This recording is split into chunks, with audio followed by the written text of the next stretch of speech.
Mm-mm.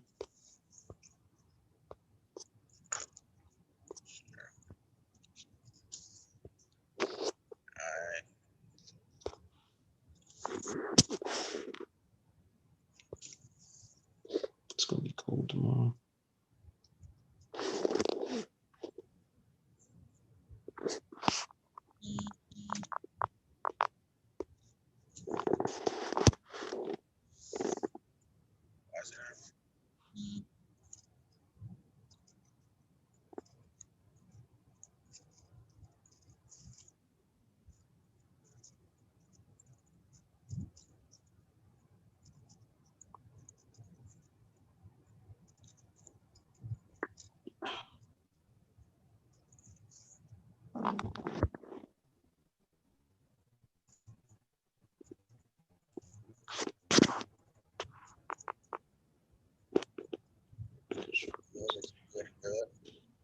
Damn. Mm-hmm. Using your grill. You already ain't one to. Okay, he said still leaving. Join Biden said.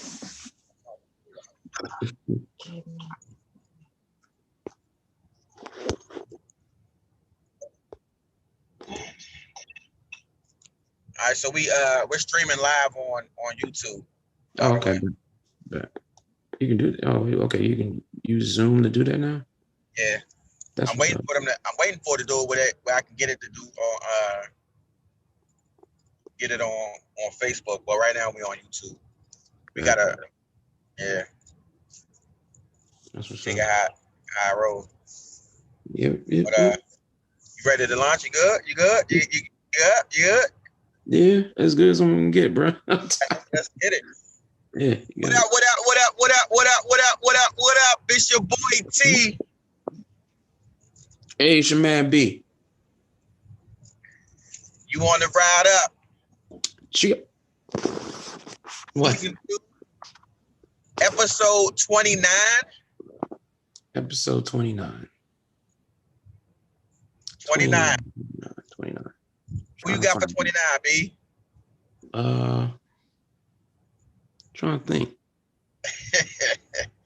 29 is an odd number, man. My guy Adrian Morrell was number 29, I believe. Yeah, I was trying to find a running back. Yeah. Adrian Morrell was 29. Yeah. I was a big fan of Adrian Morrell when he was with the Cardinals. And when he was a Jets, too. Who else was a 29?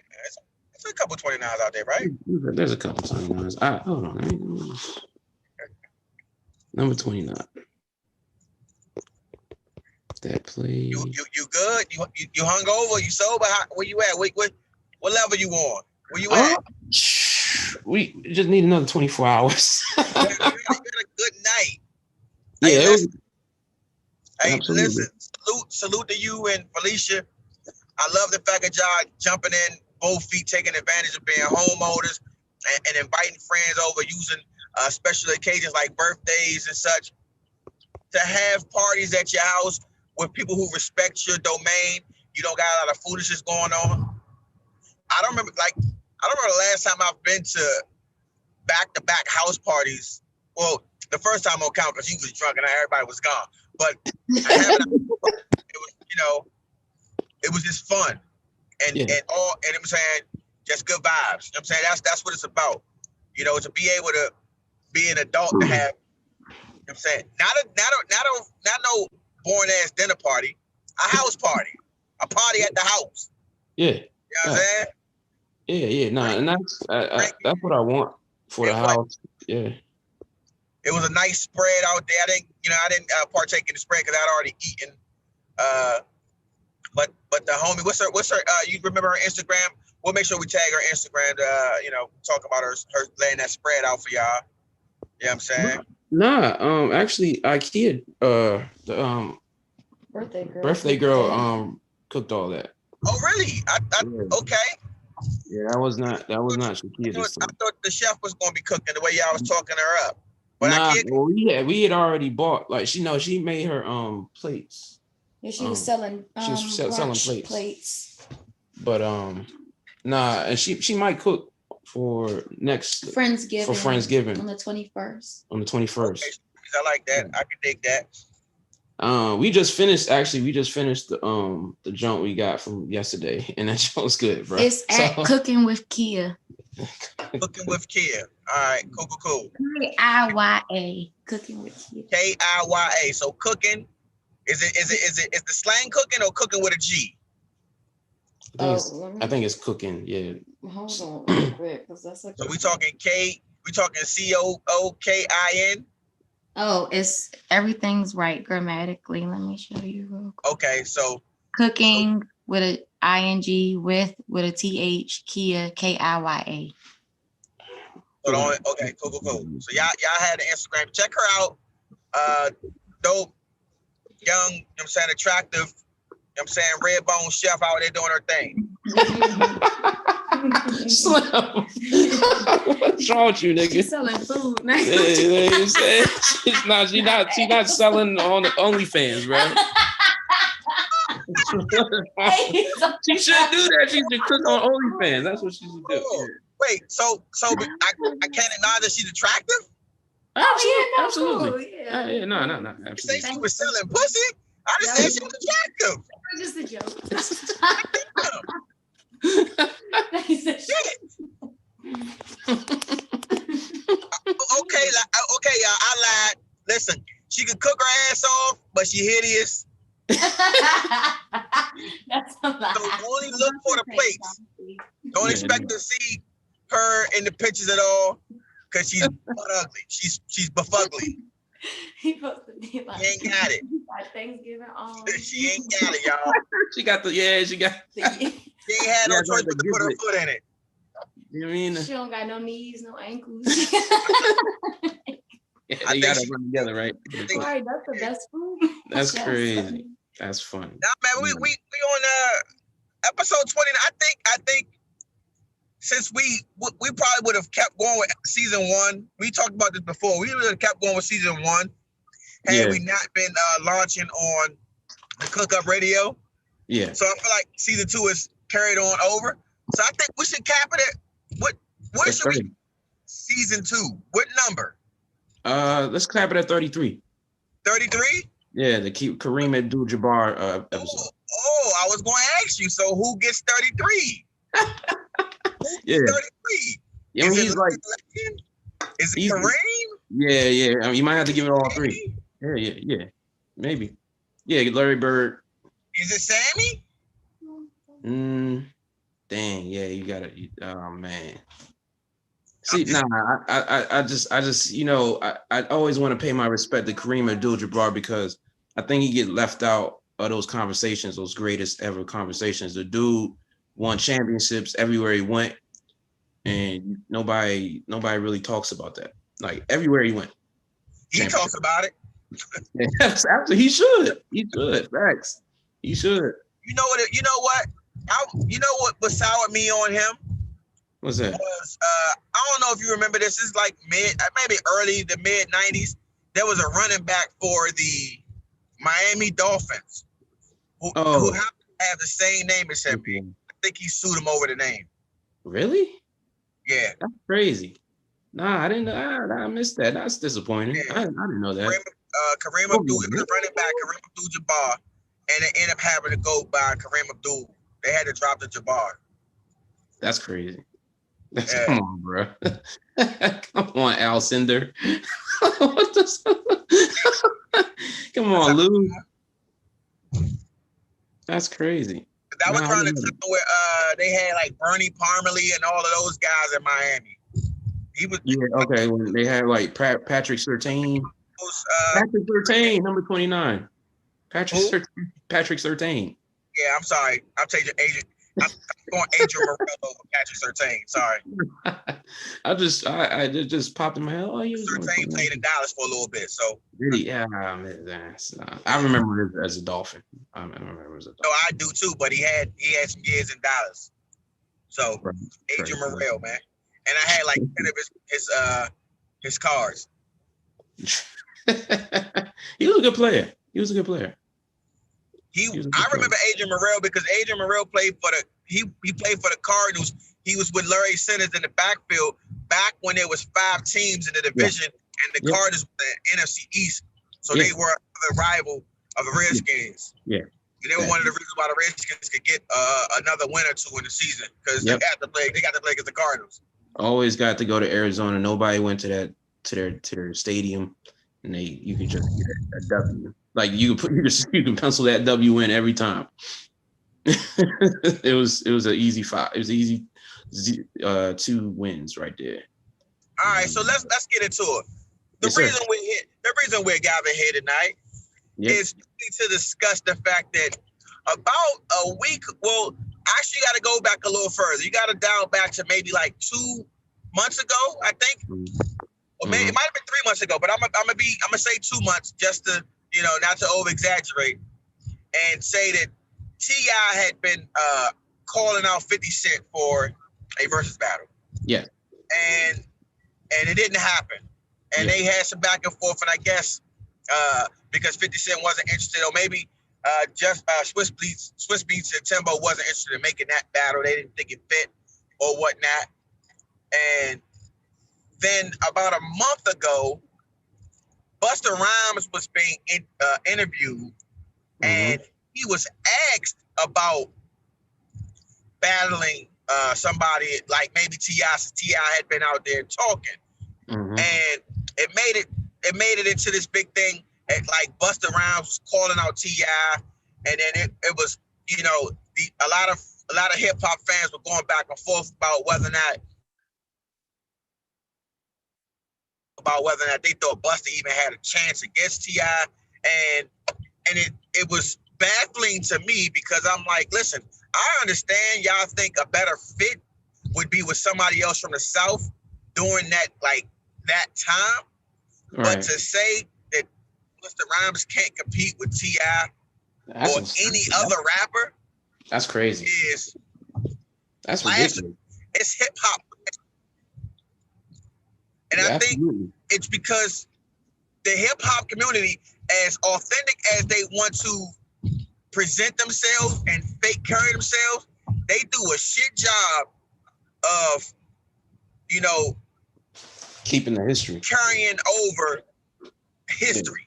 Yeah. They as soon as they get a chance to kick you out the door, they do it, and that's the only genre. Now in R&B. It's similar, but there's still a respect. You're not going to hear a new artist come out like her or Ella Mai or Ari Lennox not going to come out and disrespect Mariah Carey. You know what I'm saying? They show respect, even though the genre itself will move Mariah Carey and people who performed in the 90s. They'll move their music to a different time slot, so to speak, where it's like like it's easy, I forgot top 40s and shit like that. But it's still R&B and it's still respected. And when you talk legacies, they get respected. But when you start, once guys aren't on the radio and they're not doing the rounds as much, and they feel like they're not relevant, they get this. You know what I'm saying? It's just slighted. Like, yo, I love T.I. Don't get me wrong, I love his music. But T.I. and anybody in that after I say 2000 and maybe 6, they are missing that element of hip hop. The video was a big part of the industry. Yeah. That's why it was so much money in it.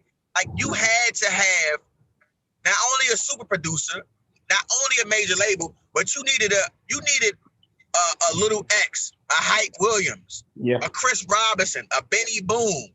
You needed a video. Right. And nobody, the only person that could come close to Busta Rhymes as far as giving you the entire package was Missy.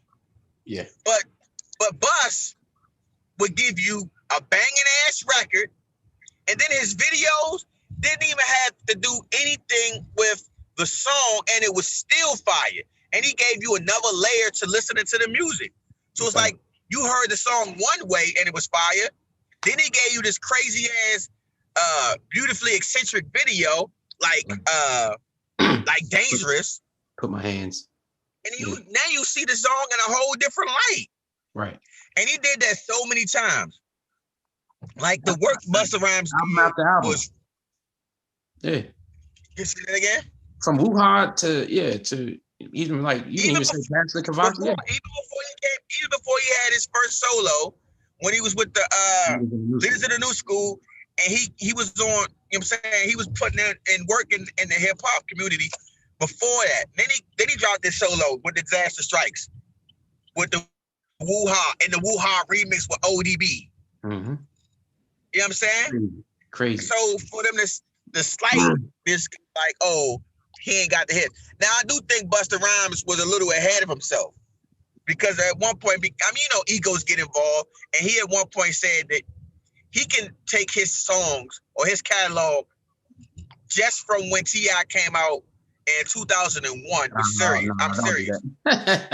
He didn't say that. Busta, he did say that. Busta, I love you. Number one, the fans wouldn't want that, and two, your legacy does not deserve that ass beat, because you only have like one or two songs that I can think of that will register with fans enough that you might get around. Pastor Cavassier and the joint of OG Genesis, the conglomerate joint. Yeah, there's a couple. You know what I'm saying? Like, you really don't have the heat. You know what I'm saying? You ain't got the heat like that after, you know what I'm saying, 2001 or 2 to really compete against T.I., because T.I. at one point was in his pocket. You know what I'm saying? Yeah, fact. But to say that, to go from T.I. versus 50 to T.I. versus Busta Rhymes to a more succinct matchup with T.I. versus Jeezy, with that excited me. That was like, okay, you know what I'm saying? Since I didn't really get the Ross versus Jeezy like I wanted, or Ross versus T.I., I'm at least happy that I got T.I. versus Jeezy. Right. But the fans was like, oh, like, I don't know who these fans are that they apparently said existed that was calling for Gucci versus Jeezy. So the only reason people saying that is because of the beef. I don't know whether or not it was T.I.'s decision to step down, whether it was Swiss and Timbo trying to help heal a relationship between Jeezy and Gucci, or whatever the case may be. I don't know what the real energy was behind it, but now it's not T.I. versus Jeezy. It's now Gucci versus Jeezy happening on the 19th. Honestly, I didn't want to see T.I. versus Jeezy. I'm not the biggest. I know you're a bigger Jeezy fan than I am, so I can't really. I'm not going to try to say I know like 20 songs that he could put up against T.I. He definitely got 20 records. I'm not going to dish. I didn't have a winner though. I didn't have a winner. But I don't know. I don't know the motivation behind Gucci Jeezy either, other than, you know, the issues that they had. Or like the question I have is, are they going to be in the same building? Like, yeah, I think so. But I think a lot of Gucci's momentum is going to come from like his fan base. Make it like he has a fan. They both have particular fan bases, right? But I don't think they're going to bring the people out like that. Like the people who listen to them, I don't know if they're going to really. They don't have the attention span to be on Instagram the whole time watching and voting and you know what I'm saying, chiming in. Oh yeah. You know what I'm saying? I don't really see that. Where I think because T.I. has a bigger like following based on he's interactive on Instagram. Mm-hmm. So I think he would have been a better fit. Yeah, he fits. I hear what you're saying. Yeah, he would have definitely brought a interactive crowd. Now, granted, we going, you know, the coach is going to be interactive anyway. Mm-hmm. But as far as like fans, now if you don't bring your own fans to the battle, what's going to happen is now people are going to go. You're going to get the middle of the road people who only going to like the songs that they heard. Now, if you're going songs you heard, who are you likely to hear more songs from, Jeezy or Gucci? Jeezy.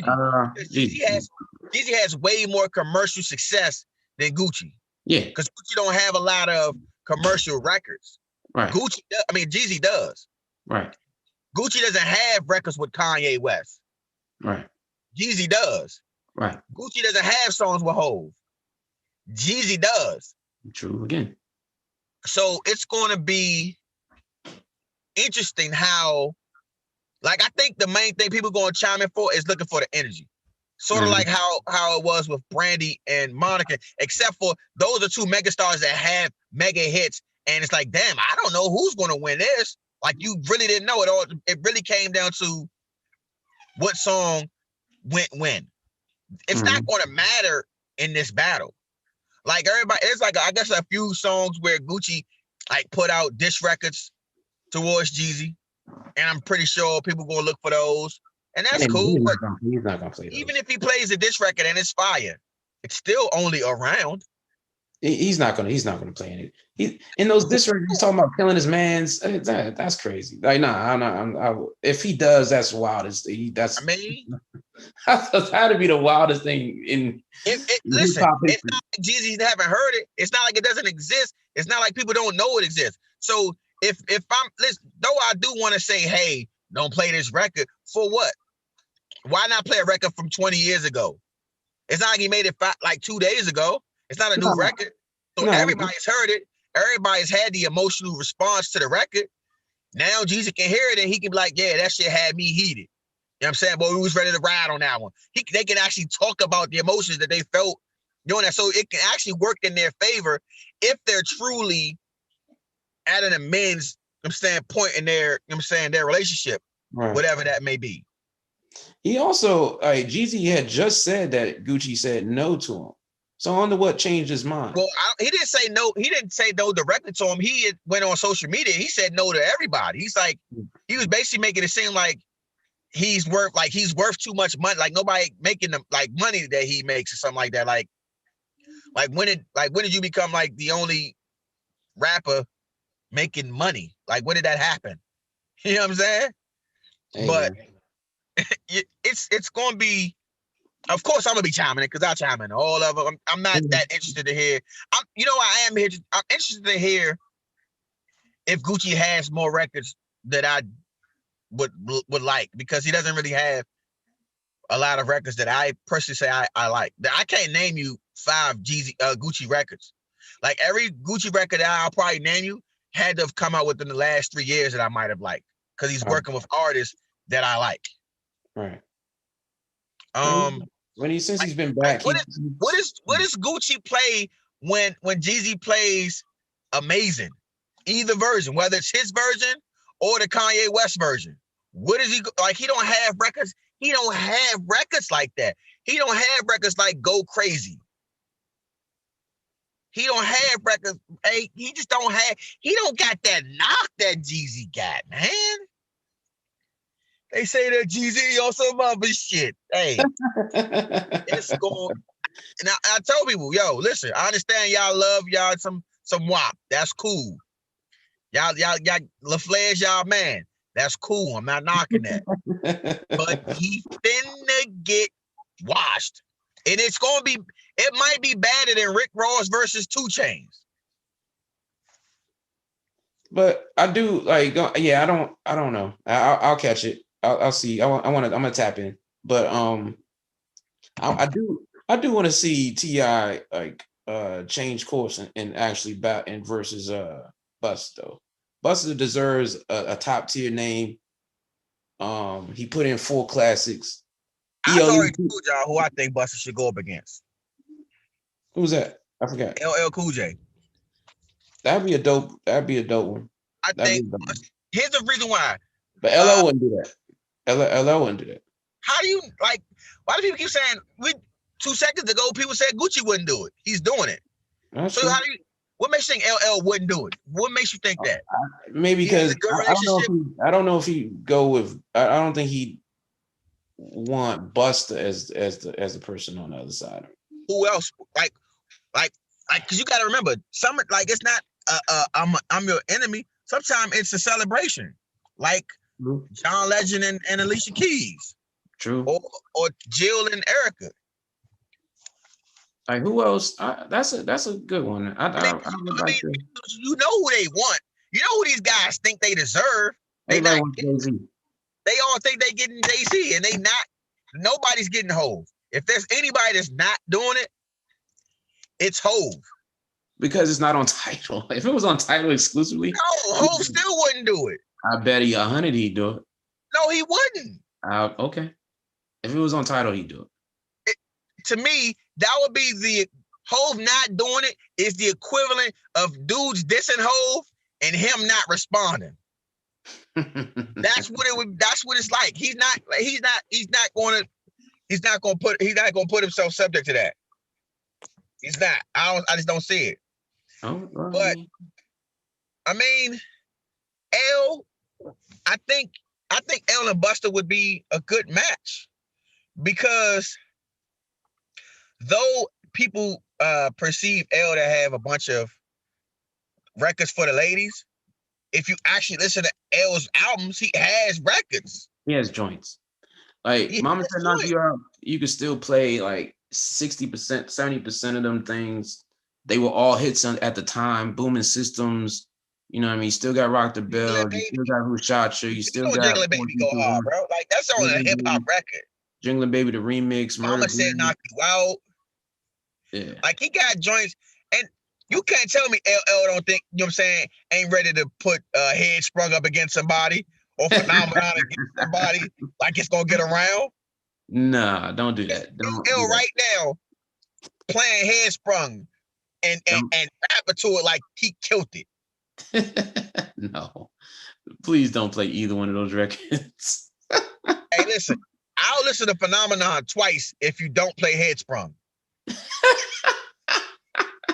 Yeah, like a phenomenon. I would be a phenomenon, something like a phenomenon, something like a phenomenon. That Jones all right compared to get your head, bro. What was you thinking? No. And you try and blame your rap career failing on Hov. Boy, you need to stop. You need to stop. Nah, he was just he was done. He had already started acting and it was over for him. But you know what I mean, that doesn't negate that he had classics, no doubt. And he had enough room to fail because people saw Phenomenon and I think that was called was that called Mr. Smith? Was that record, that album? Nah, I thought it was called Phenomenon. Phenomenon. It was Phenomenon was the lead single. Or maybe it was. Oh, the album was called Phenomenon? There was other joint. No, and there was other joints on that album. That's funny. That's the funny part. There was joints on that album. Then Goat had joints. Like Goat had the joint, had a couple joints on there too. I like Goat. Yeah, I like Goat too. Goat came out what, 2000, 2001 around there? Yeah, somewhere around that way, 2001. Yeah, LL versus Busta would be dope. That'd be dope. I would have liked Luda versus Busta, honestly. Yeah, that was I called for that one initially, but then when he went against when it came off the table, then that's when I said it could be L. And who says an artist can only do one versus? Say what? Why can't an artist do multiple verses? Like why can't they? They ain't got the catalog for it. Oh, I mean, like why? I mean, you can play the same record. Some of them are the same records. I'm not interested in that, bro. We got too many artists out here to be having people play the same records back to back. Nah, we can say not that back to back. I'm just saying. I'm like, if you're gonna do one a year, you could bring somebody back. I'd rather them, you know what I'm saying, continue to find other people to put them against each other, and then later on down the line, maybe compare some other people that you've already done it against. But true. I mean, not right now. I'm just saying that it's not like it shouldn't be out of the question. Somebody can't, come back and do a versus or whatever. Hey, we asked why does it have to be man versus man, woman versus woman? And we end up getting John versus Alicia. And that was cool. That was dope. So maybe that's a route they end up going next. We keep it because if you listen to most of the dialogue, a lot of people talk about same-sex battles. Mm-hmm. Like we gotta really look towards, you know what, to be honest with you, I wouldn't I really wanted to see JD versus Puff, because I wanted to see Bad Boy versus So So Def. Yeah. I thought they both had the only thing that So So Def doesn't have that Bad Boy have is like a top tier rapper. Yeah. That's it. Mm-hmm. So if they That's would have, wild that he never produced like he didn't produce. I mean, if you going off like success and billboards, he's had that because he's had success with Bow Wow on the billboards. He's had success with the Brat on billboard. He's had success with Chris Cross on the billboards. Right. And to be honest with you, he might have more success with those three than Puffy has with his rappers. Now, I mean, if you take Mace, Big, and who's up the third best, the third biggest rapper on Bad Boy. Like as far as awards are concerned, so he might be able to compete. Now, are we talking about real skill? Of course not. No, of course not. It's not even close. Right. No, I'm just saying, like, he didn't. That's what I'm kind of confused. Like, it's like he made, like, he put Bow Wow together, he put Brat together, he produced for Houdini, like he did a bunch of stuff, so he can do whatever. Like, that'd be a great battle. Hopefully, maybe they can still put it together. I don't know.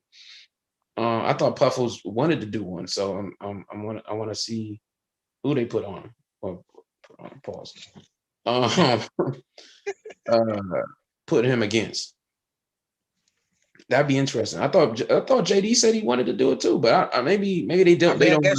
I guess they figured it had to make sense, because if you stick into R&B or something like that, mm-hmm. if you limit how far of range Puff can go to, like, you know what I'm saying, then maybe, because if you taking like Total and Escape and, you know what I'm saying, 112 and Jagged Edge and all of that, then that'd be a different conversation.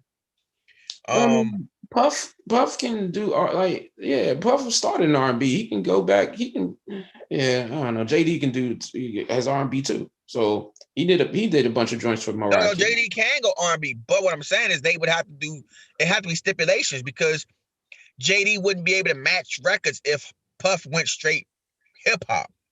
Okay, I hear you. You know what I'm saying?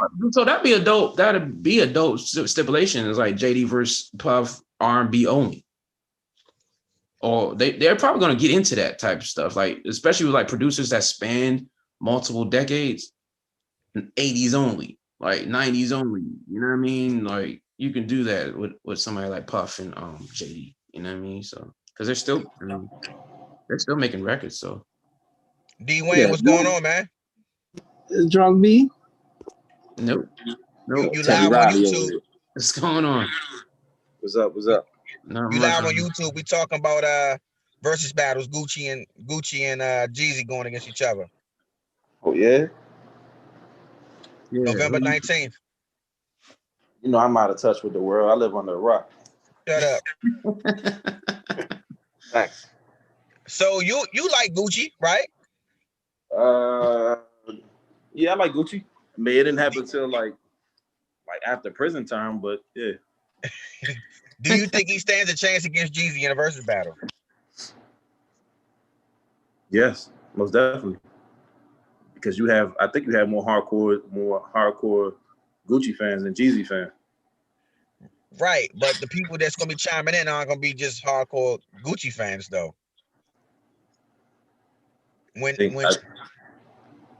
I told Brian was, like, when it comes to these battles, you can have a lot of people who are middle of the road, and when you have the middle of the road who aren't necessarily in your fan base, they're going to go off what they've heard, and they've heard more Jeezy records than they've heard Gucci records, so they're going to. I'm just saying, like, when it comes to Gucci, bro, a lot of people hear his music without it being mainstream. You think so? Of course. But more than Jeezy, though. You can't asking me that is tough, because I fuck with Jeezy. I fuck with Jeezy more than Gucci, but I'm just saying I know Gucci's fan base. And we trust me, we're well aware of his fan base. We know that Oh, His yeah, fan base is gonna be wop wop wop wop wop wop wop wop all day in the damn in the versus battle. They're gonna be saying Wop got this round, Wop got like what? It'd be he could be a hook. Oh, Wop had the best. His hook was better than that song. Does Jeezy play Go Getter? Oh, dog. Just- I think it's good though for Atlanta purposes, man, because yeah, no, somebody that's a little more not want to say underground, but he started out and was a little more underground than anything. Jeezy was definitely more mainstream with his stuff. Who plays So Icy?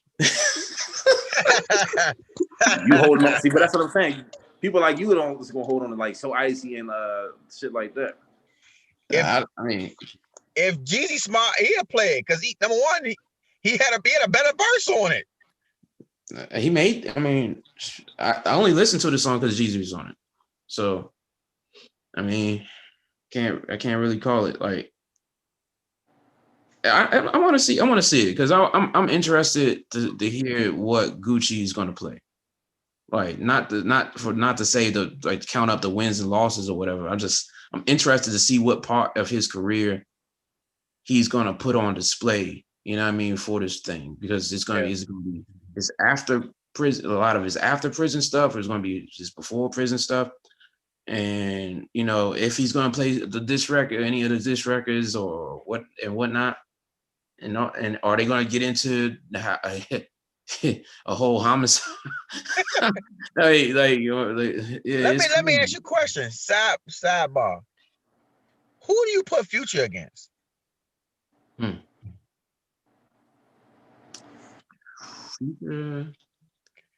Put Future. He I don't know, man. It's hard to put Future against somebody. Could you put T.I. against Future? Nah. No. Why not? I think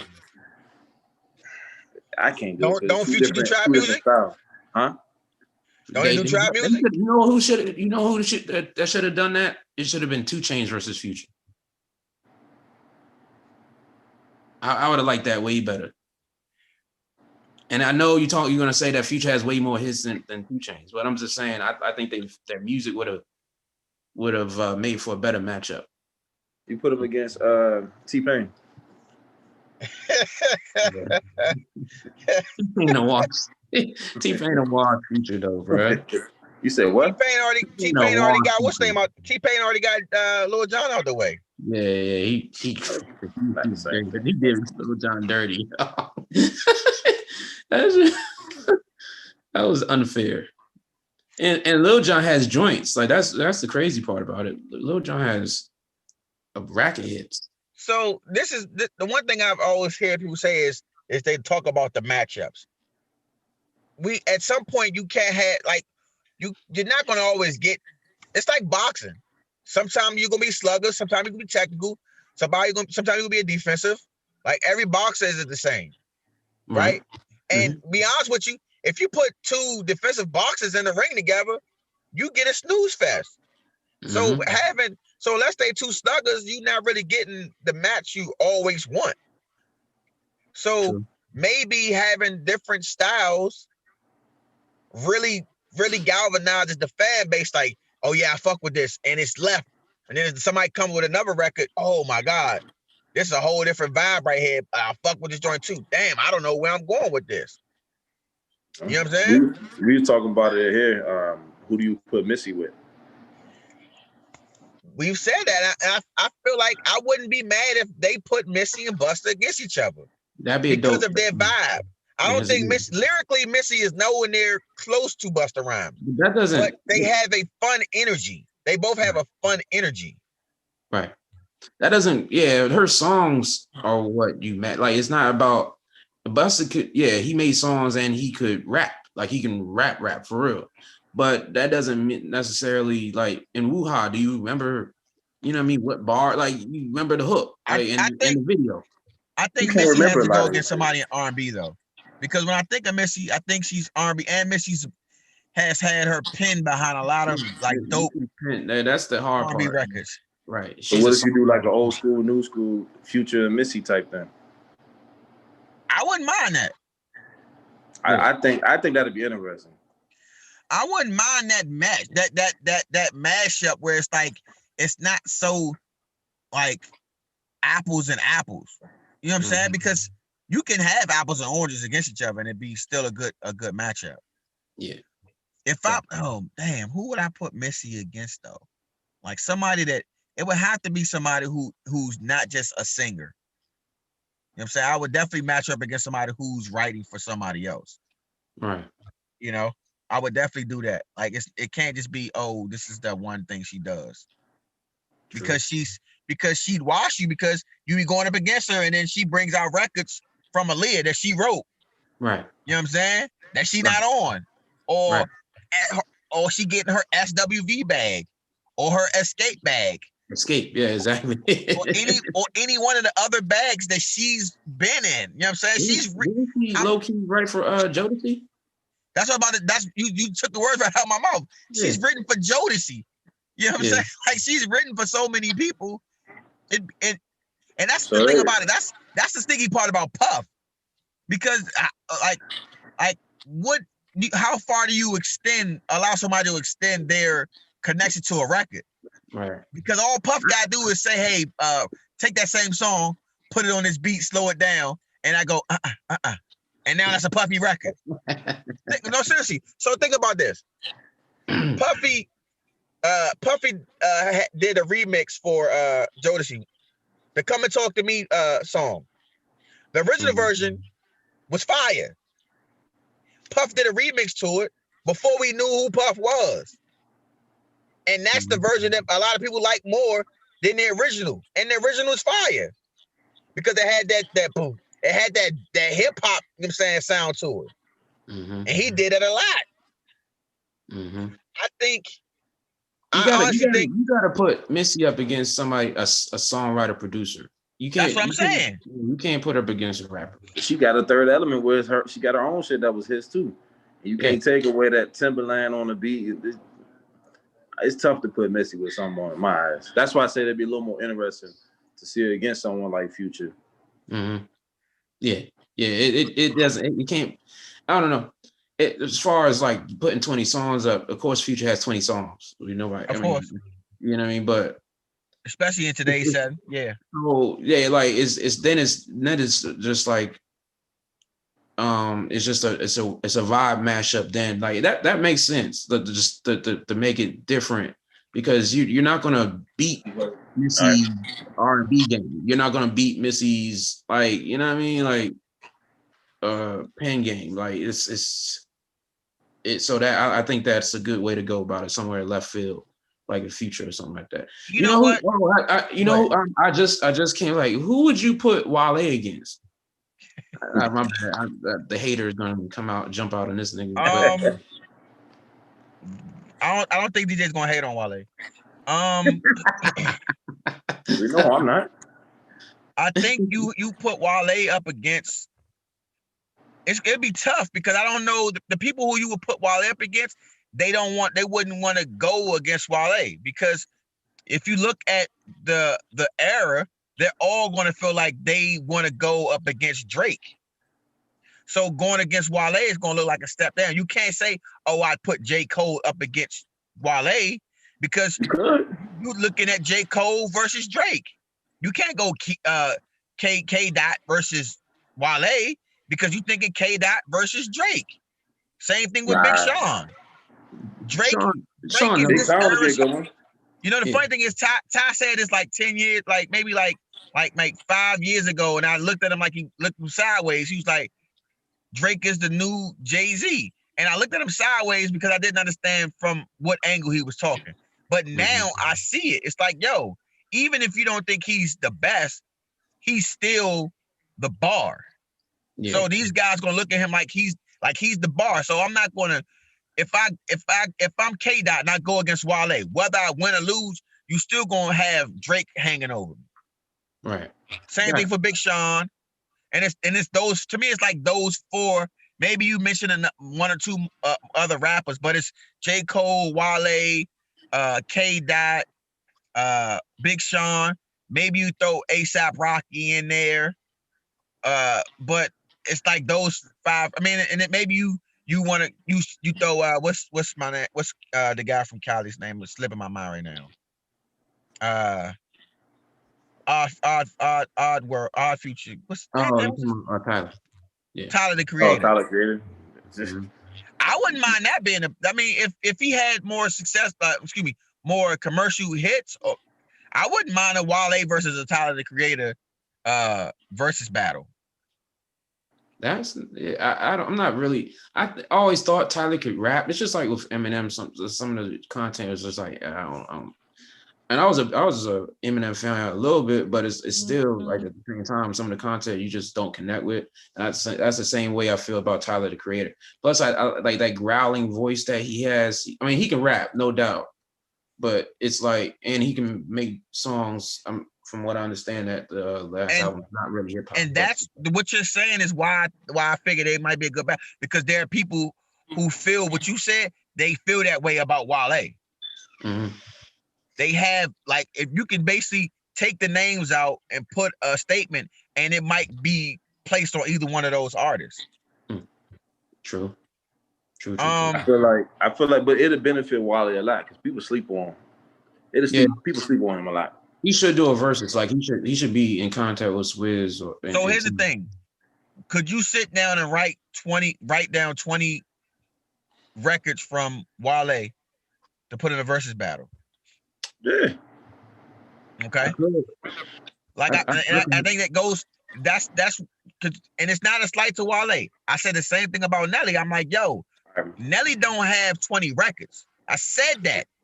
And what was on display when he went against Ludacris? That he didn't have, because by the time he got to like 14 songs, he started playing shit that people was like, what the fuck is this? And he was just going like, yeah, holding this Grammy, like, yeah, this is what I did right here. Everybody's like, okay. Yeah. I know what he was about to do. He was about to get this on pitch in and smack the shit out you. That's what he's about to do. My man giving off boyfriend vibes right now. He just stopped, girl. He got boyfriend vibes. Nah, but I mean, I think.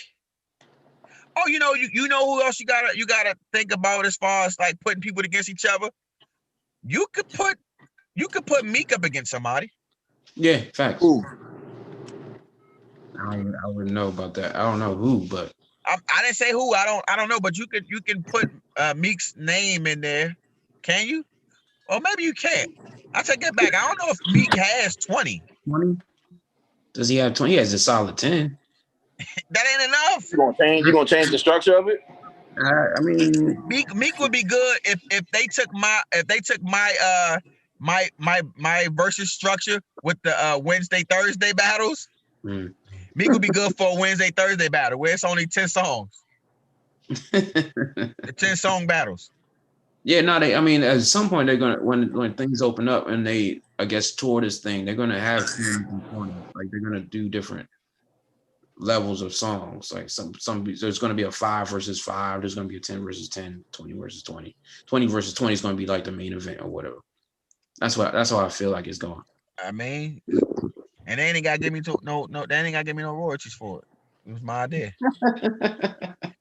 You know what I'm saying? Just shout out the pod, yo. Just shout out the pod. That's all I'm looking for. I'm gonna ride up did this to you. Brought to you by. Yeah, man. Nah. I think it. Hey, listen, somebody probably look at me a little crazy, but I think you could put Wale up there with J. Cole. I've said that. I think he can go up against J. Cole. The problem is when you put him up against J. Cole, you elevate Wale, but you lower J. Cole because J. Cole's being mentioned up against Drake. Mm-hmm. Yeah. There's some validity to that, but I think like you brought up Big Sean feeling that same way, but I can't, like, you can't. He's got to look at it realistically. Like there's got to be you got to be realistic, man. You got to be realistic. Like, come on, like y'all, everybody can't like battle. Like the only person that I can see that I want to see versus Drake, honestly, out that class would be is Kendrick. Ma. Hey, Yo, real talk. Let me tell you something. Real talk. You know who need to be back? You know what needs to be? It needs to be Drake versus Chris Brown. That'd be dope. That would be dope. I think that would be dope. It need to be Drake versus Chris Brown. But the problem is, once you put Drake up against Chris Brown, you now take away the best matchup for Usher.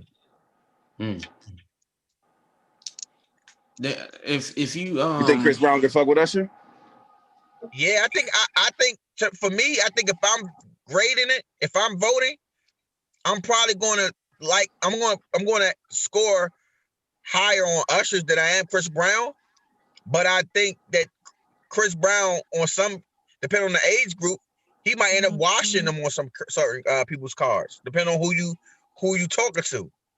But it all comes down to do you value their overall opinion on R&B? Like, yo, if you can't name me, if I name an artist from the 70s and you can't name me 5 songs, then I don't respect your opinion on R&B to the point where I want to I'm not disqualifying your opinion, but I don't value it as much as somebody who knows has a wealth of R&B knowledge. You get what I'm saying? Like I'm not saying a 10-year-old or a 15-year-old can't have a worthwhile opinion on stating how they feel about a song. But if we're talking about people who don't match up in genres, then you need to be able to go past both of the genres. Like, you can't just come up like myself in Usher's era and then voting on Usher versus Chris Brown, because naturally I'm going to lean towards a song that I grew up and had more connection with. Just like when I'm talking to Rail grew up and had more connection with Chris Brown records. So you need to be able to go and tell me 5 Temptation songs or 5 for top. Let me know you know some shit about R&B, not just what you connected with, but let me know you know what your mama connected with, so that you can actually have a worthwhile opinion on music that's not necessarily been in your, playlist every day for the last 10 years. You get what I'm saying? Mm-hmm. But people don't. The thing about it is, not everybody that you talk to on a regular basis is willing to galvanize their listening palette like that. The great thing is, if you pay attention to a lot of the dialogue in the versus battles, you can tell that a lot of these people actually pay attention to not just what they've been listening to. They actually listen to some R&B. Mm-hmm. When Gladys Knight and Patti LaBelle was going up against each other, yeah, you may have known all of Gladys Knight's hits. Even myself, Gladys had some records she was playing. I'm like, I ain't never heard this shit before. But the fact that Patty came around the same time and had hits that I do know, it's like, okay, it ain't me. It's just that Gladys didn't necessarily have commercial success like Patty did. Right. But she ended up getting Patty mopped that woman, and I love her to death. I love me some Gladys, but boy, oh man, Patty should. Who would you put against Shaka Khan? Oh,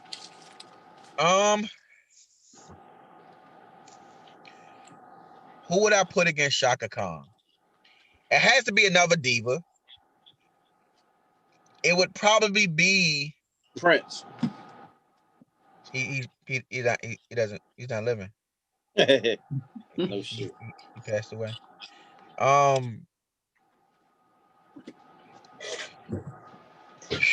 Who would I put her up against? I might go on a limb and say people may not know about it, but I might say Regina Belle. But Regina Belle's name may not ring the way people want it to. Right. People might want a bigger name, and you know what I'm saying? And once you start looking for the bigger name versus who actually got some good, worthwhile music out there to compare, you start talking about stuff like Anita, even though their styles are different. Right. You know? I hear you. I told y'all I really want to see a Tony versus Mary J. Blige battle. That's what I really want to see. Yeah, we went into that pretty I really want to see that one. I would sit there for 40 songs. That'd be the one.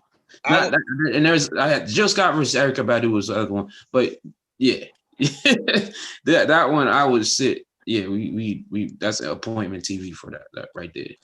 I would love to hear that, see that. But Shaka, you know what? Even though Shaka got like the songs that she do have are crazy, her list isn't that long. Right. Tina Turner could give somebody like, can she though? A lot of smoke. Because a lot of Tina's early music is rock and roll. Yeah, and it's really rock and roll. So it's a lot of Ike. You know what I'm saying? It's a lot of Ike in them songs. And Ike probably ain't having all that. I mean, you got the name, but you ain't got the. He would love for Tina Turner to be able to do that. But she's like 80 something now. She's probably not like out here, you know what I mean, wanting to do that. Probably out there touring right now. Coronavirus affected and all. She don't give a goddamn. Tina don't stop. Tina don't stop, yo. But I think Ike Turner would love to have his music played on the screens. So I can't follow that. But yeah, I would like to see Tina Turner versus. I know who you could put. How about this? How about putting Missy? Even though this other artist doesn't do any writing for other people, she has enough records, enough big records, and she has some upbeat records that made you dance. Janet. That's a good one. Janet got dance records, and she definitely got some ballads. Yeah. So like catalog wise, they can compete against each other. Yeah. Now, the thing about it, Janet got a fan base like Beyonce though. So ain't gonna be they ain't gonna have no Janet slander. They pay $300 for a Janet ticket to sit in the room that ain't even live no more. Like Janet, the bag that Janet gets, you think she was Michael Jackson, bro. Like real talk. Like Janet was getting Beyonce money before Beyonce was. Facts. And still gets it. Yeah, facts. Still. So, I mean, I could see that happening. I could see that matchup. That'd be dope. Actually, I think I like that. I like that. Janet versus Missy. I like that. So that's gonna be the next one I put out there. I'm gonna put that energy out there. Yeah. Right. Please. You didn't get his new number yet, did you? He actually texted me and told me that he was blocking me, and then he blocked me, so I couldn't even respond to the block. So I was like, bro, I'm like, you just could have blocked me. You didn't have to tell me you was blocking me. Like, come on, bro. You could have just light-skinned bastard. Yeah. What else were you talking about, man? What was the other topics for today? NBA season starting December 22nd. And King James didn't want it to happen. He was trying to make it happen in January. He's trying to get an extra month on them 34-year-old legs. I feel him. The voice of the people. Yeah, the people spoke. Season starts 22nd. Man, but seriously though, it only reason why I wanted to talk about it because it's like, yo, and the draft that's not that far away. That's like a month away. Yeah. You still have the NBA draft. Mm-hmm. And it's gonna be a crazy draft because you talking about players that you really haven't seen a lot of these players play. So you're gonna have to go off a lot of high school, huh? Did they do a combine? Yeah, they didn't do a combine. That's gonna be crazy. So December. The only thing I can tell you is I know who's going first. I can tell you that much. Wiseman will be going first. If you look at the trends of the NBA draft, whoever was the high school player of the year before they came out, usually goes number one. Okay. I mean, that's just how it goes. I mean, some people think LaMelo has a shot to go number one. He might go number one. I mean, only reason he might go number one over Wiseman is because he has more tape, even though it may have been against lesser competition at various times. Mm-hmm. And Wiseman, I think Wiseman has roll. the. I got roll. Thanks for joining us, DJ. Dwayne. All right, Barney Rubble. You gotta go. You gotta come to the next joint though. I see you in that mansion. That it looked like a mansion selling right there. Party Central. This ball. Nah. Ain't no mansion, bro. This is an apartment. Chinchilla talk. Yeah. That's the apartment. Yeah, we in the apartment. We back in the apartment right now.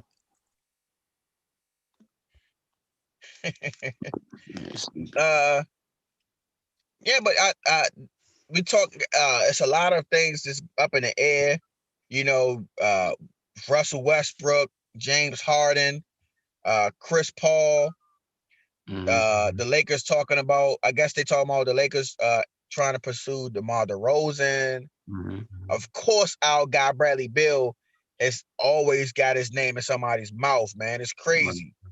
It's like, bro, like let us live, yo. Let us live out here. After this season, if you want to, do the trade rumors or whatever, because I think that's all well and good. But they've already talked. They've made their mind up. They want to see one more season with John Wall and Bradley Beal. It is what it is. Like after that, if you want to throw his name in the trade rumors, cool. But before that, none of that makes sense because that's the team's not trading them. Like period. Like Ted Leonsis has already said it. Tommy Shepard's had to say it 50 million times. They're not trading them, and it's the plan. This is the plan. It is what it is. You know what I mean? So give me a bold prediction you got about as far as one of these free agents or one of these trades. What do you give me something you see happening? I see Miles Turner moving this okay in the next couple weeks. I got Anthony Davis opted out, but I think he's going back to the Lakers. He getting a bigger bag. Yeah, he's just either bigger or whatever. I don't know who is the biggest free agent right now. Who's it? I tell you one thing. I don't know how Victor Oladipo stays in Indiana. I saw that too. He said he wanted to stay, but I saw those things where he would say, "Oh, can I play with y'all?" He's like, what? Oh man! So wait. Before we get too far, while I still remember James Harden and Russell. Do you think they both going or one's going or how does that break down? If I'm Houston, James Harden don't go anywhere. Like James Harden, if I'm Houston, James Harden might retire a Rocket. Right. He is Houston Rockets. Mm-hmm. Now, Russell, let him trade him. Send him. Be honest with you, I would be interested in sending him over to the Knicks. Because if you trying to give him something, like yeah, Russell wants to win, but Russell also wants Russell stats. Right. Where can he go right now and have a chance to win and get stats? Now, when I say win, I only mean like make the playoffs. Right. And you put Russell Westbrook on a Eastern Conference team, he can make the playoffs. Yeah, facts. Okay. If you put him on the Knicks, he'll get his stats. I think, and the only problem is it's only going to take for Houston to not think they're going to get a bunch back, because if the Knicks want to have a chance at winning, they're going to have to hold on to as much as they possibly can while receiving Russell Westbrook. Right. And it'll benefit Houston because they'll get a massive contract off their books. So that would be my thing. Like, listen, I'll take that big contract off your books, and you know who they could trade? They could trade one of their 50 power forwards to be the center of the Rockets. Even, and I got one, like, I don't, like, be honest with you, as much as I love him, like, yo, if I offer you, if I were the Knicks, I would say offer a first round pick in 2 years, maybe a second round pick this year or next year or somewhere around there. I would offer maybe Julius Randle for Russell Westbrook. You're not gonna get what they gave OKC though. They really overpaid for homeboy. They gave him 2 picks, 2 swaps. You talking about for PG? Yeah. Nah, It's for a the difference. Russell. Yeah. Yeah. No, for It's the a- Westbrook to Houston trade. Oh, They I mean, gave up a couple first for him. yeah, but a lot of the stuff they gave away, they got from Clippers. That's true. That's true. Speaking of Clippers, Chris Paul. Yeah. So, Chris Paul, would you rather see him go back to the Clippers Mhm. and sort of steady that ship with Kawhi and PG? Uh-huh. But I've heard the Suns. Imagine giving a sniper like Devin Booker a point guard like CP that can get him the ball in high spots and shit like that, and take pressure off of him when as a down the you know what I'm saying, stretch player to make decisions while still being able to score. Right. And they have a big man down there. Mm-hmm. That'd be interesting to see. And they have a good coach. Listen. I think Earl gonna be doing some good things, man. I like Earl. I liked him as a player. He was a good role player. Earl Watson. Yeah. I like Earl Watson as a coach. Hopefully he does well out there. Which would I rather see? I think I'd rather see aging Chris Paul go to the Clippers. The only reason I say that is because it's Devin Booker and what's the homeboy? What's their center's name? It's a Devin Booker centric team, and I would want the presence of Chris Paul, like messing around with Devin Booker's team. And I understand what you're saying. Like it would be dope. He get the ball in his spots. He doesn't have to, take all that, decision making load and whatever. You got Devin Booker. You got at the 2. You got Kelly Oubre at the 3. Mm-hmm. Who you got at the 4? Who would you have at the 4? Who's the power forward? You got DeAndre Ayton at the center. Yeah, and he's a bad boy. Who's the center? I don't know who their 4-man is. Hold on a second. Dario Saric. They got Dario Saric. They got Frank Kaminsky, Aaron Baines. So they got a soft roster. They got a definitely place for. But they got a lot of point guards over there. They always have a lot of point guards. Goodness gracious. All right. I'm looking at. They got Aaron Baines, but he's a free agent actually. If you're the Wizards, what do you do to sign? What do you do to re-sign Bertans? You give him whatever you want. Like, I mean, if you're the Wizards, you give him whatever he wants. Yeah, I mean, that he'd be the first stretch for John Wall ever play with. You just losing talent for no reason. He was. You give him the 15 to 18 mil that you gave homeboy. In? Yeah. Mahimi? Yeah, you gotta give him 15 to 18. If that's what it takes, you gotta do it. You know what I mean? I don't know if it's gonna be that, but I go up to that range. I wouldn't max. Of course, you don't max him. He's not a max guy. Nobody's gonna max him. He's a great shooter, and you got to pay for shooting, especially as a pay for shooters. You got shooters come at a price. You got to pay for them. So I think they do whatever to lock him down. They gotta. All right. Yeah. Let's switch gears before we get out of here, because it's Sunday. Right. So that means it's football Sunday. Right.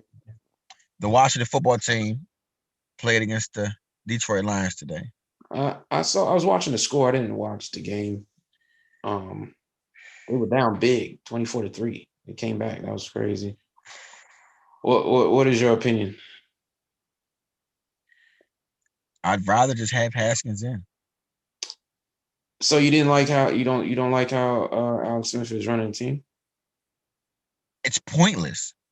If you're not going to win, why have him in? I hear you. I'm sorry. When you talk about the quarterback position, 3 games, 4 games, 5 games, that's not enough to really evaluate and have somebody grow into a position.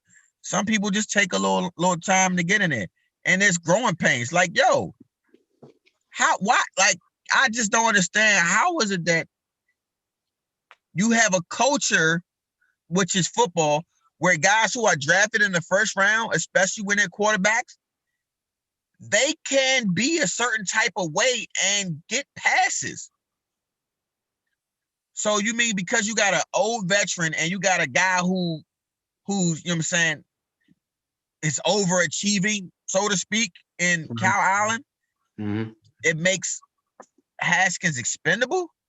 No, because now you have Allen on the shelf and he wasn't winning. I don't care how much better people were saying the offense. No, they weren't winning. Right. Alex Smith can't. Number one, he was already a dink and dunk play between the hashes player anyway when he was healthy and young. And he went for 400 yards. No. Okay, yeah, he went. Imagine this: you went for over 400 yards, and at one point, in their final drive, going into overtime, he had only had 9 incomplete passes, and like you said, almost 400 yards. But you know what else was missing from that stat line? Touchdowns? A touchdown. You mean to tell me you threw 55 passes and 400 yards and not one touchdown? That's crazy.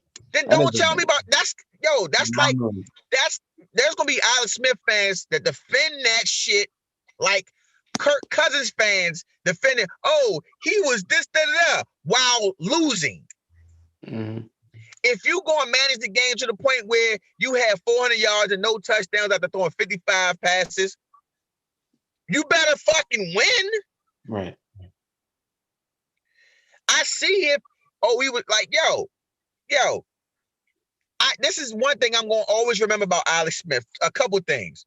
One, he lost his job in San Francisco to Kaepernick because Kaepernick threw the ball deep. He threw it to the outside. Right. He went in Kansas City.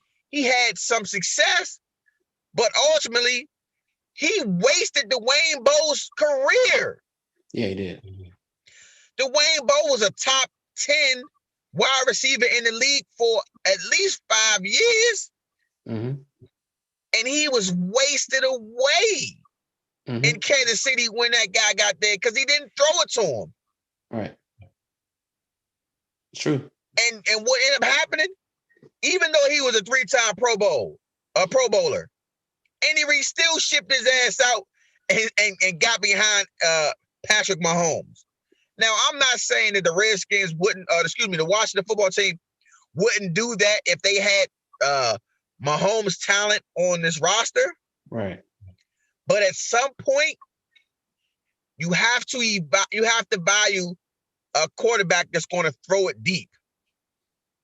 When he did throw it deep, when he did throw it deep, he wasn't connecting some of those passes.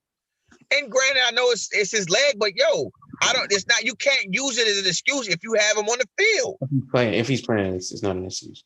You can't use, it's his leg.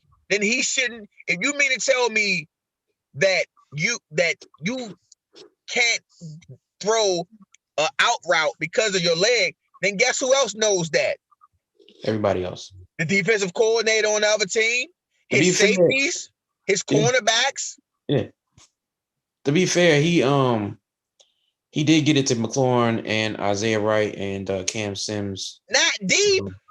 No, okay, absolutely. Fucking, you know how many times can you run a damn wide receiver screen or a quick slant?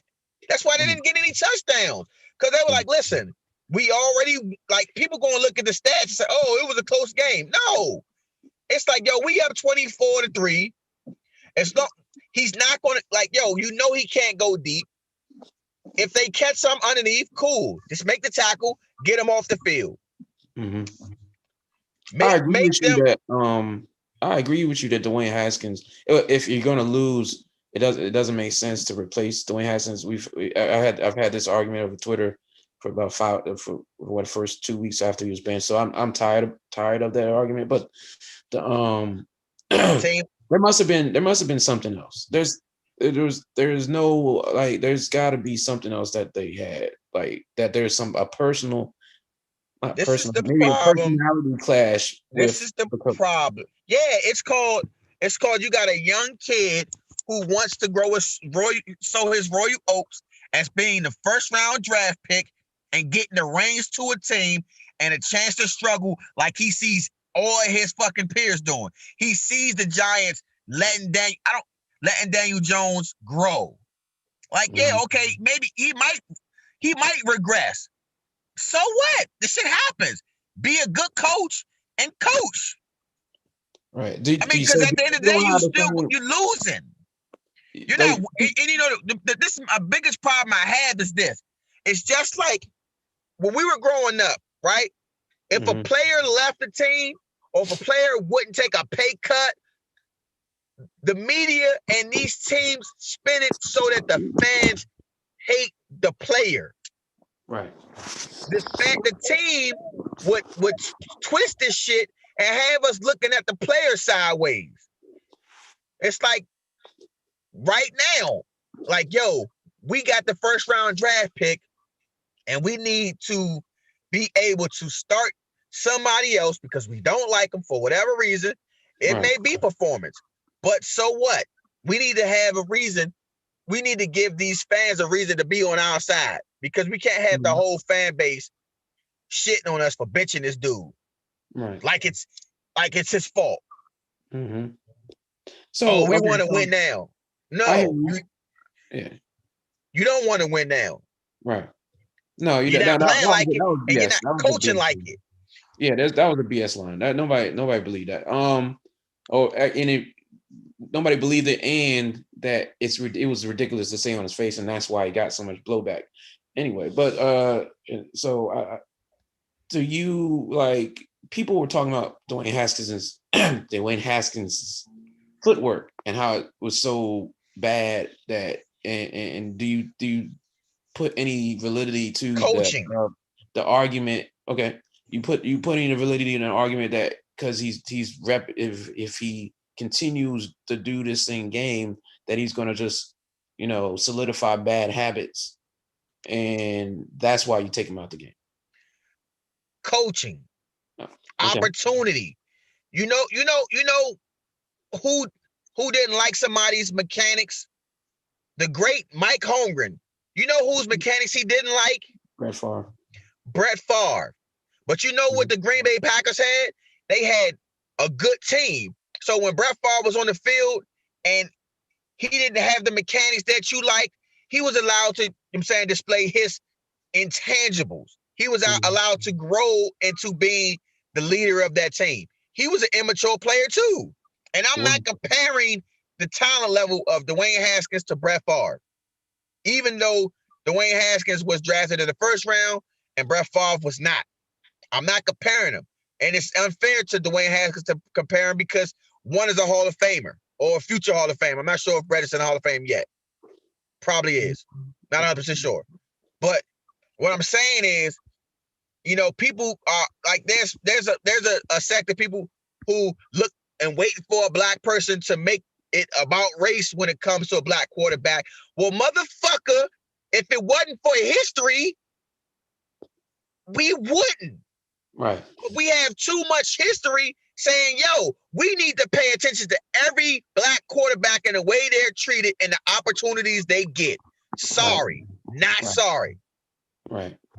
Not sorry. We have to pay attention to it. Facts. No, it's Now, facts. now that doesn't necessarily, just because we pay attention to it and we give it a look, doesn't necessarily mean we're going to say, okay, it's because he's black. No, but I don't. Oh my God, I still don't think it's a good. I don't think Ron Rivera was a good hire. It was a popular hire, like I said earlier. So that was about race. Yeah, look, we're going to get this guy. He's popular. Well, what black coaches did you talk to? I don't even know that they even released that this year. But usually they do, but I don't know if they did this year. Usually why would they? Because they would have had too many teams getting in trouble, like the Redskins.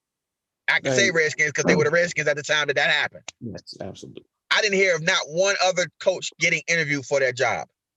No. I didn't hear about it. I didn't hear about any other coach getting interviewed for the Dallas job. Yeah, the judge. Yeah, that wasn't. Or the Giants job. Eric Bieniemy took a couple interviews, but I mean, there's one of the not problems. Here. Yeah, no, it wasn't one. It was not here. Let me actually look at. And Brett Favre did. He wasn't inducted in 2016. Okay, cool. I mean, he's rightfully so. He's one of the GOATs.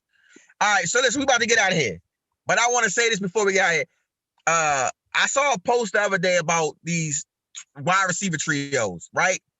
And I clearly somebody made this post because they wanted us to talk about Antonio Brown and him being on the Bucs. But that's disrespectful. His name shouldn't even be mentioned because they haven't even played but one game with each other. So fuck off if you think the Buccaneers 2020 wide receiver trio is amongst the greats. It's not. That's funny. It's not. The greatest show on turf. The only problem I have with that one is because you have Torrey Holt, you have Isaac Bruce, but Isaac King wasn't really a great wide receiver. He was a number 3 wide receiver that probably he might have even been a low end number 3 if it weren't for the fact that he had Isaac Bruce, Torrey Holt, and Marshall Faulk on that team. And I can't remember who the tight end was, but I believe their tight end they had a good tight end too. But I'm not going to take anything from Isaac King. He was a quality player. But I say that to say this. The posse, to me, is the best trio of wide receivers. Okay. Play with each other of all time. The posse being Art Monk, Hall of Famer, Gary Clark, and Ricky Sanders. Yeah. And I'm not about to sit here and make a case for them being ranked the greatest or being in the Hall of Fame. But what I do have a problem with is the fact that Ricky Sanders is not in the Redskins Ring of Honor. Really? He's not. I wonder why that is. How? That's crazy. It's bad enough that you don't retire anybody's jersey. I was looking up and I saw, I think it's Morgan Moses. I'm like, and it just dawned on me like, yo, why is this motherfucker wearing number 72? No Redskins should be playing the number 72. I know I can't be the only one to feel that way. Like, that's Dexter Manley's jersey. Yeah. You know what I'm saying? Mm-hmm. Like the Redskins don't have the consecutive or the dynasty teams where one player did a whole bunch of work and won multiple Super Bowls in one jersey, except for Art Monk. Art Monk played during the greatest times of the Redskins. So no wide receiver I should never see 81 ever again. I should never see 28 ever again. Right. I agree, but that's just how they do things, man. I'm not gonna. Yeah, They should unfroze number 7, but it is what it is. Why not? Cause you go to 2 Super Bowls. Joe Theismann's career as a Washington Redskin wasn't retire his number worthy. True. I just think it's Sonny Jurgensen don't have any rings. And a couple people's wore number 9 so far again. So yeah, that's true. Yeah, but don't give it to goddamn Shane Matthews though. That was crazy. That was crazy. Yeah, no, that was disrespectful. Hey, listen, man. We've reached our destination for the night.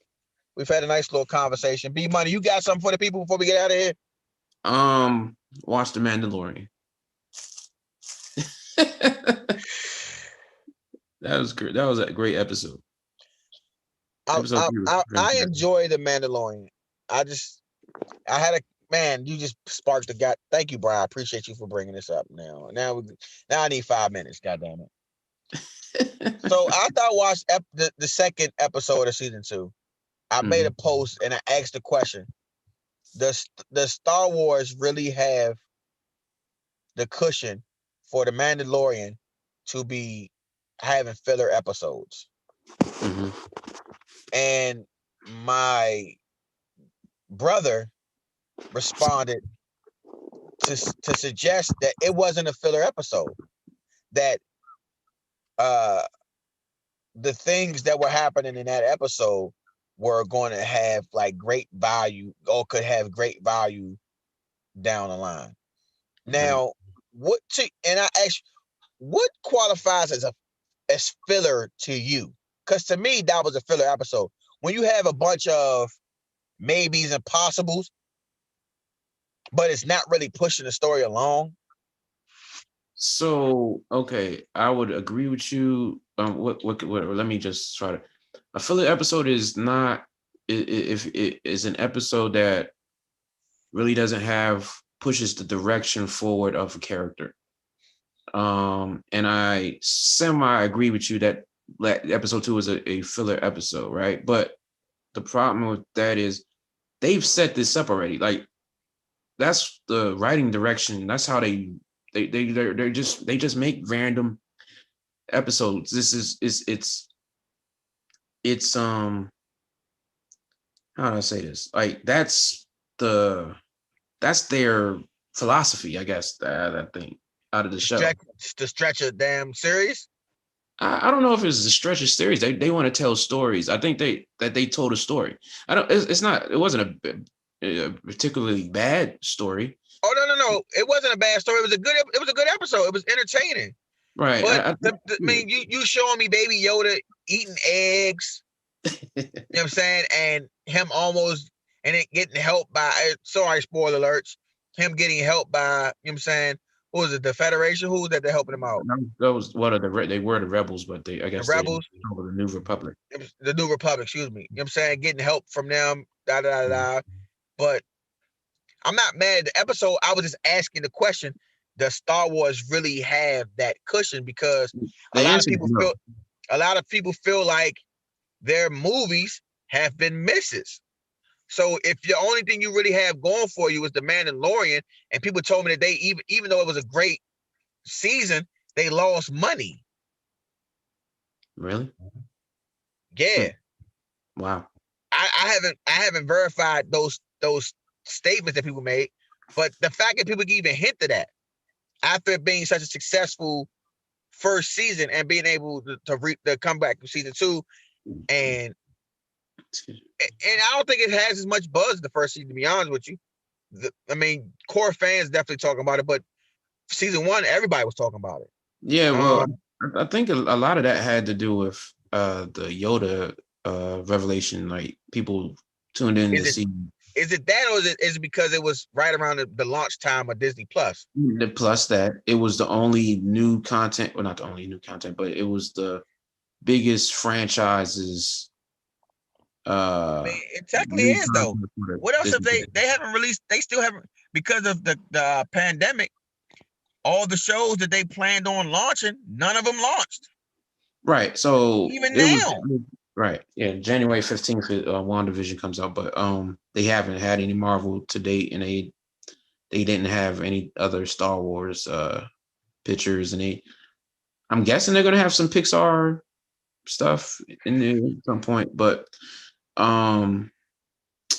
it coincided. It coincided. It was a good show, and it coincided with Disney Plus's 30-day free trial. So, you know what I mean? But I don't see how they could say it lost money, because we're talking about Disney Plus being off subscription, and nobody's buying The Mandalorian. So it's kind of like, I don't get where that they would lose money from. Like the Disney Plus is probably losing money right now, but they are investing to get it on the back end. They're looking at it as a future investment. So no. Do they have? Yeah, no, they don't have it. That's why this episode was so important.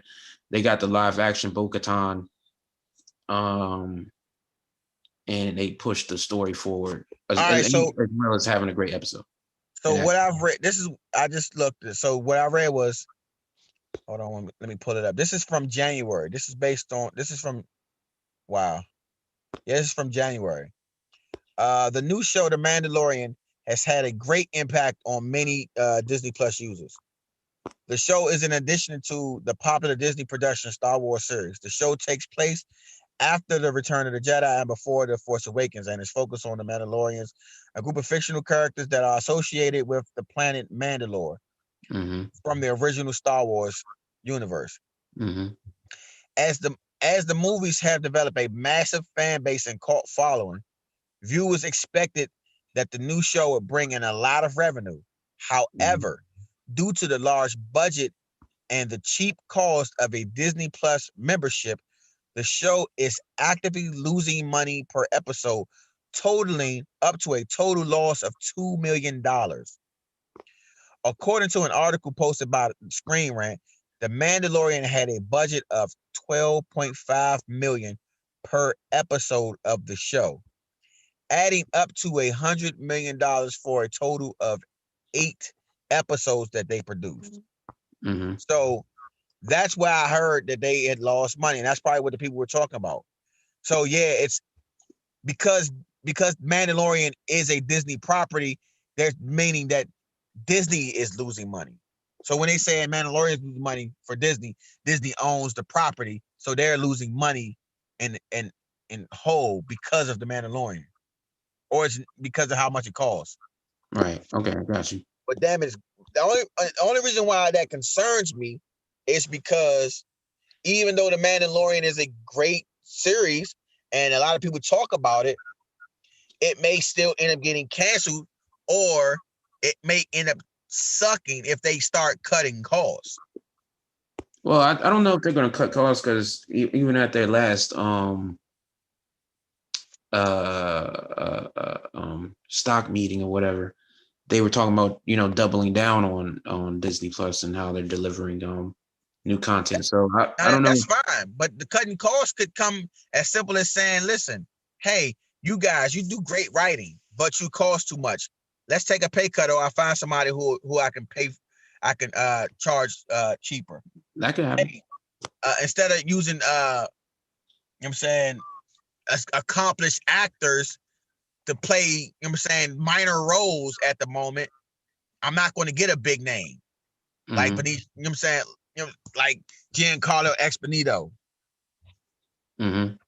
Like he might be too expensive for the role he's playing at the moment. Right. Like me personally, I don't know if I show him. I'll keep him in the cut and then use him when I need him. Right. But either way, I mean, it's ways that studios start cutting costs and they start running people off that cost too much money and then replacing them or writing their characters off. But anyways, we can have that discussion. I don't think.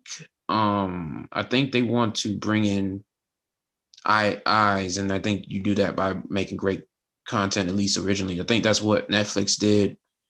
I think you don't leave. I think you leave it alone. You're gonna find different ways to save money, but for right now, I think you leave it alone. You're still a startup in that arena. So, maybe. But anyways, yeah. So we didn't do a shout out at the beginning, but I want to definitely say rest in peace to King Von. Yeah. It's unfortunate that the life that people live sometimes consumes them, and it's just being a product of the energy they put out.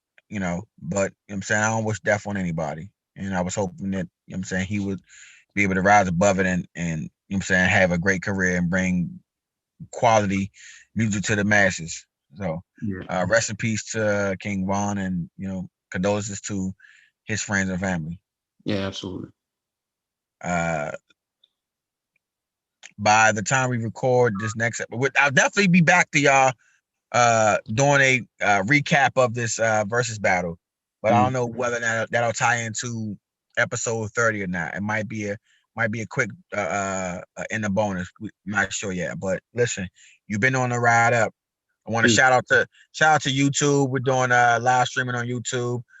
We really plan on coming to you guys with a live stream on Facebook to interact. I think we definitely have more fans that are interactive with us on Facebook than YouTube, but I want to be able to utilize all the platforms, and right now YouTube is a home that's welcoming to us. So we're YouTube until otherwise notified. You know what I'm saying? All right. Yeah. No, we here.